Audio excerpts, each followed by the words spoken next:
5 test matches की series border Gavaskar trophy, जहां Bharat Melbourne से सिडनी गया। 5वां टेस्ट मैच भारत 2-1 से पीछे। जब से गौतम गंभीर को टीम की कमान सौंपी गई कोचिंग की, भारत पहले श्रीलंका से हारता है, जहां पर सनत जयसूर्या टीम के कोच के रूप में जुड़ते हैं। ये वही सनत जयसूर्या है जिन्होंने 1996 के विश्व कप में श्रीलंका को विश्व विजेता बनाने में बड़ी भूमिका निभाई थी।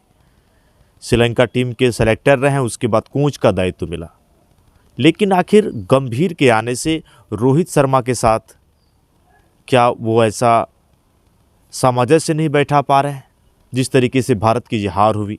नमस्कार दोस्तों, मैं आप सबका सुशील तिवारी। आज हम चर्चा कर रहे हैं जिसकी सबकी नज़रें थी। ये लोग कह रहे थे कि एशेज से भी बड़े दर्शक जुड़ते हैं भारत और ऑस्ट्रेलिया की सीरीज में। आज हम इस पर बात नहीं करेंगे कि रोहित शर्मा और विराट कोहली कब संन्यास लेंगे। किसी ने सोचा नहीं था जिस तरीके से भारत का डाउनफॉल आया। मैं कहूँ 6 महीने पहले आप विश्व विजेता बने T20 में, उसके बाद भारत जब ऑस्ट्रेलिया दौरे पर जाता है, इसकी शुरुआत भारत ने पहले ही कर दी थी। अगर हम देखें बांग्लादेश से जब भारत टेस्ट सीरीज जीता, वहाँ पर भी ये धुरंधर चले नहीं। रोहित शर्मा, विराट कोहली, पुजारा और रहाणे को बाहर करने के बाद भारतीय टीम मैनेजमेंट ने क्या सोचा। अभी गंभीर की बात सामने आई कि गौतम गंभीर चाहते थे कि ऑस्ट्रेलिया दौरे पर पुजारा को लाया जाए, लेकिन पुजारा की उम्र 36 साल हो गई है। वो चयनकर्ताओं की पहले पसंद नहीं थे। तो फिर अगर विराट कोहली की मैं बात बता दूं तो विराट कोहली 4 साल का इनका रिकॉर्ड उठा के देख लें, 2000 के बाद से अब तक विराट कोहली का एवरेज टेस्ट में 30 का नहीं। फिर आप विराट कोहली को कब तक मौके देंगे, कब तक आप लेकर आगे जा रहे हैं। गिल को वहां पर बाहर किया गया। कॉम्बिनेशन जो होता है ओपनर का, यशस्वी जायसवाल और KL राहुल अच्छा कर रहे थे। फिर रोहित शर्मा खुद ओपनिंग के तौर पे आ गए। दोनों पारियों में आपने देखा किस तरीके से रोहित शर्मा ने क्रिकेट खेली। विराट कोहली और रोहित शर्मा पर BCCI को जवाब देना होगा। शायद चयनकर्ताओं ने उनसे बात की है, उससे नहीं है। कितने बड़े खिलाड़ी आए, खिलाड़ी चले गए। महेंद्र सिंह धोनी आते हैं, ऑस्ट्रेलिया दौरे पर ही उनका संन्यास होता है। बीच में आप देखिए तो जिस तरीके से R अश्विन का संन्यास हुआ, किसी ने ये नहीं सोचा था कि R अश्विन टीम के साथ जा रहे हैं। वहाँ पर R अश्विन का संन्यास होता है। भारत की टीम मैनेजमेंट 11 सदस्य दल क्या सोचता है। फिर जब नए साल का आगाज़ हुआ, नए साल पर भारत इंग्लैंड के साथ खेलेगा। डगआउट में खिलाड़ी बाहर बैठे हैं, आप उनको मौके नहीं देंगे। अगर एक टेस्ट खेलने के बाद आप उनको टीम से बाहर कर देते हैं।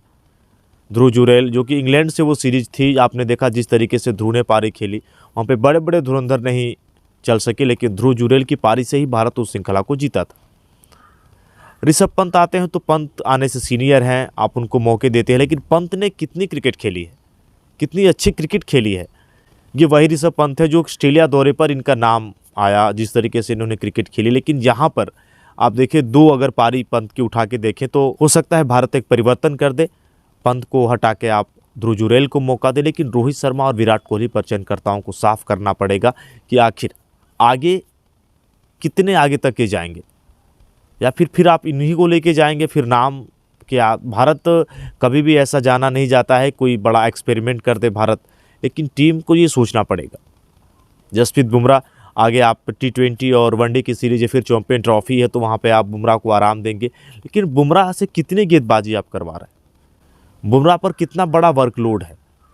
विराट कोहली का एक शतक आया, लेकिन वो शतक कब आया, जब राहुल और यशस्वी की वो बेहतरीन पार्टनरशिप हुई। और उस पार्टनरशिप के बाद जब विराट कोहली खेलने के लिए आते हैं तो ऑस्ट्रेलियाई गेंदबाजों के कंधे झुक से जाते हैं।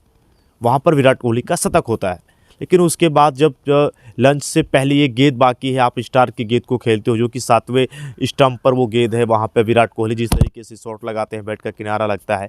ये एक बार नहीं हुआ, ये विराट कोहली के लिए 2014 से चला आ रहा है। पहले विराट के बल्लेबाजी में अब के विराट में ज़मीन आसमान का अंतर है।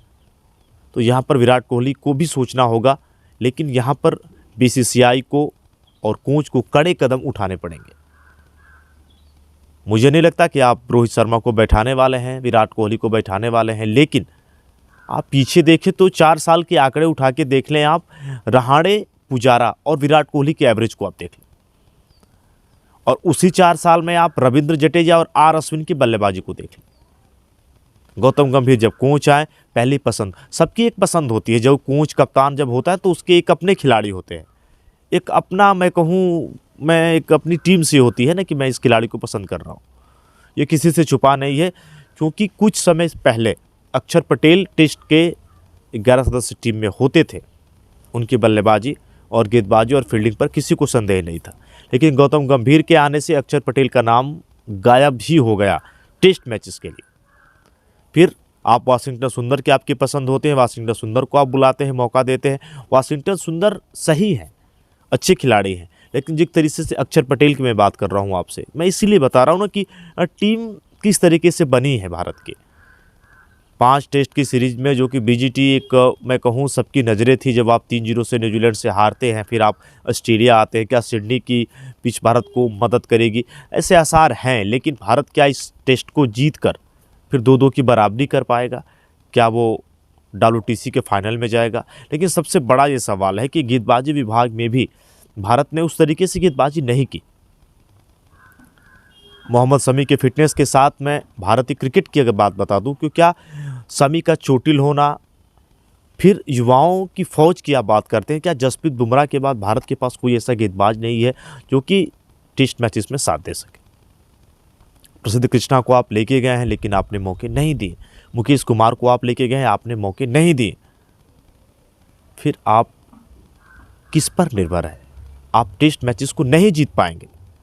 सबको एक साथ हो प्रदर्शन करना पड़ता है। टेस्ट सीरीज को हारना भारत के लिए बहुत बड़ी चिंता की सबक है। गौतम गंभीर को भी ये जवाब देना पड़ेगा। जो चयनकर्ता हैं, BCCI के मेंबर हैं, उन पर गंभीर को सीधा ये जवाब देना पड़ेगा। गंभीर जिस तरह जब से उन्होंने कोच पद को संभाला है IPL में, ज़रूर जब से ये टीम के साथ जुड़े, टीम अच्छा खेली, लेकिन अंतर्राष्ट्रीय क्रिकेट में जब आप कोचिंग करते हैं तो अंतर्राष्ट्रीय क्रिकेट का प्रेशर, अब वहाँ के माहौल में खुद को ढालना, फिर टीम को आगे लीड करना, ये सबसे बड़ी बात होती है। गंभीर के लिए मैं कहूँ एक बुरे सपने की तरह है। जब T20 का विश्व विजेता बनने के बाद राहुल द्रविड़ ने अपनी कोचिंग वहाँ पर, जब उनका कार्यकाल ख़त्म सा हो गया, 2027 तक है गौतम गंभीर का कार्यकाल। फिर अगले साल जो ये 2025 की हम बात करें, 2025 में भारत जब टेस्ट सीरीज खेलेगा इंग्लैंड से, फिर भारतीय टीम कैसी होगी? आप देखिए तो घरेलू क्रिकेट में जिस तरीके से रनों का अंबार लगा रहे हैं अजिंक्य रहाणे, फिर उम्र की कहाँ से बात आती है? अगर खिलाड़ी की फिटनेस अच्छी है, अगर खिलाड़ी घरेलू क्रिकेट में अच्छा खेल रहा है, तो उसको मौके देने पड़ेंगे। विराट कोहली घरेलू क्रिकेट में मुझे नहीं लगता नदारत से देखते हैं। रोहित शर्मा की बात करें, किसी की यहाँ पे आलोचना नहीं कर रहा हूँ, लेकिन किसी ने ये नहीं सोचा था कि रोहित शर्मा और विराट कोहली टेस्ट में ऐसा प्रदर्शन करेंगे। उनके इसी प्रदर्शन से आज हम ये चर्चा कर रहे हैं कि इन्हीं दोनों पर भारत के टेस्ट सीरीज की नाव टिकी हुई थी कि अगर ये अच्छा खेलेंगे तो भारत इस सीरीज को जीतेगा। लेकिन इनके खराब प्रदर्शन से ही आज भारत WTC से लगभग मैं समझता हूँ कि भारत बाहर हो चुका है, और इनको जवाब देना पड़ेगा। विराट कोहली लगभग 115 से ज़्यादा टेस्ट खेल चुके हैं। अब आगे कितना आप बढ़ पाएंगे, कितना चल पाएंगे आप? फिर आप युवा, आपके पीछे खड़े हैं, आप युवा खिलाड़ियों को मौका देते। ये एक बड़ा चैलेंज है, और मुझे जहाँ तक लगता है कि ऑस्ट्रेलिया द्वारा जब भी होता है, बड़े बड़े खिलाड़ी संन्यास लेते हैं और यहीं से आपको युवा खिलाड़ी मिलते हैं। जैसे आपने नीतीश रेड्डी को देखा, जसप्रीत बुमराह ने हर पाली में बेहतर गेंदबाजी की है। इस पर सोचना पड़ेगा, या फिर रोहित शर्मा और विराट कोहली पर BCCI को भी कड़े फैसले लेने पड़ेंगे, क्योंकि आप खेल से बड़े नहीं हो सकते। आपके पीछे बहुत सारे ऐसे खिलाड़ी हैं जो कि कतार में खड़े हैं, उनको मौके देने होंगे, या फिर विराट कोहली और रोहित शर्मा पर BCCI अपना रुख साफ करे। खेलों की खबरों के लिए आप हमारे साथ जुड़े रहें। बताइएगा मेरा वीडियो आपको कैसा लगा। जय हिंद।